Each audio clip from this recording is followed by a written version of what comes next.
আসসালামু আলাইকুম রহমতুল্লাহি ওয়া বারাকাতুহু। প্রিয় উপদেষ্টা আসিফ নজরুল স্যার আমাদের জন্য মানে সকল প্রবাসীদের জন্য এয়ারপোর্টে লাঞ্চের ব্যবস্থা করেছেন, উন্নত মানের লাঞ্চ স্বল্প মূল্যে। প্রিয় স্যার, আপনাকে অনেক সম্মান করি।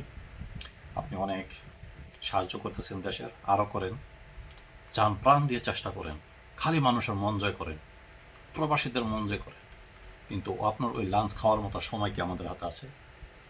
যেটা আমাদের প্রয়োজন, যেটা আমাদের চাহিদা, আমাদের যে লাগেজগুলো কাটা হয় এখনও আপনারা থাকা অবস্থায় আপনার অধীনে আমাদের লাগেজগুলো যে কাটা হয় সে ব্যবস্থা নিয়েছেন? এখনও নেননি।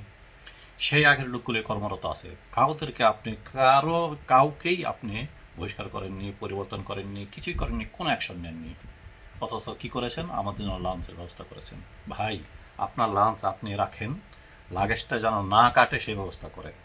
লাগেজটা 1 ঘন্টা নয়, যেন 10 মিনিটের মধ্যে আমাদের ইমিগ্রেশনের কাজ যখন শেষ হবে আমরা এসে যেন আমাদের লাগেজটা প্রস্তুত পাই এবং যত দ্রুত সম্ভব আমরা ঘরে পৌঁছতে পারি, সেই ব্যবস্থা করেন। আপনার লাঞ্চ ফ্রিতেও আমরা খাবো না, যত উন্নত মানের হোক, যদি ফ্রিতেও দেন তাও আমরা খাবো না।